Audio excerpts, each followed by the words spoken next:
Welcome. Our task here today is to analyze the function g of x equals 5 times the quantity x minus 2, quantity squared, minus 100. For me, analyze the function means find all the interesting features of its graph.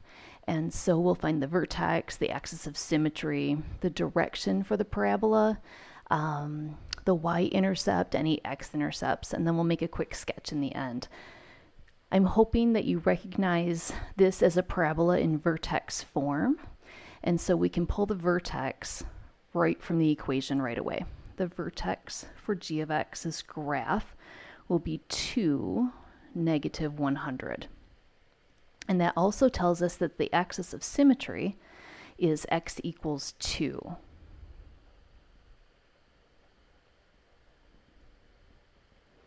The axis of symmetry runs vertically through the vertex. Because of this multiplier, a equals 5 on the squared quantity in your function, because that's positive, that means that our parabola will open upward.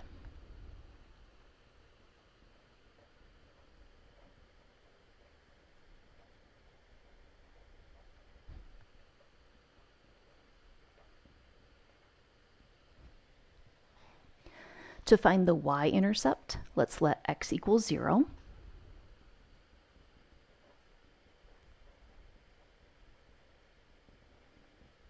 When we do that, we will get g of 0 equals 5 times the quantity 0 minus 2 to the second power minus 100. And when we do that arithmetic, we will find out that g of 0 equals negative 80. So that our y-intercept is the point 0, negative 80. To find any x-intercepts, we'll let y equal 0.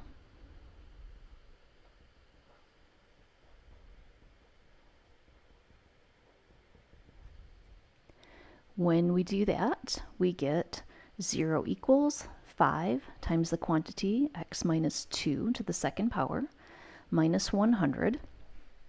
And in this format, using the square root property is really handy for solving equations like this.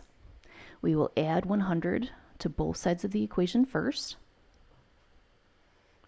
That gives us 100 equals 5 times the quantity x minus 2 to the second power. Divide both sides of the equation by 5.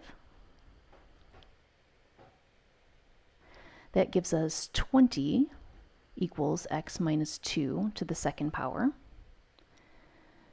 To undo the second power, we will take a very careful square root of both sides of the equation. When we do that, we will get plus or minus the square root of 20 equals the square root of x minus 2 to the second power. Doing a little bit of simplification, the square root of 20 isn't a perfect square situation, so I'm just going to leave it as plus or minus square root of 20 equals, and then on the right hand side of the equation, the square root and the square undo each other, and we would be left with x minus 2. To solve this equation for x, we'll add 2 to both sides. And this tells us that 2 plus or minus the square root of 20 is equal to x. And this is an exact value for the x coordinates of our x-intercepts. We actually have 2 of them here. The square root of 20 can be simplified a bit more.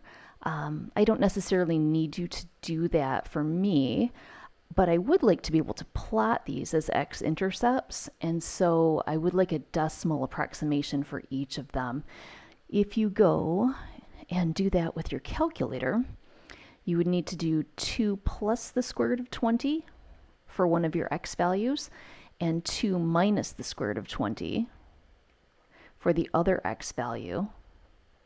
And you will get approximately, let's see, 2 plus the square root of 20 gives you approximately 6.47, and 2 minus the square root of 20 gives you approximately negative 2.47. Remember, these were associated with x-intercepts, and so we should write our x-intercepts as ordered pairs. 6.470 and negative 2.470 will be our x-intercepts. For a graph, a quick graph, I am going to slide one in here since the last one I made for this problem was very unattractive. Let me slide my information in here. I have the vertex at 2, negative 100. I have the y-intercept at 0, negative 80. And then 6.47 and negative 2.47 for x-intercepts. And then I drew in a parabola.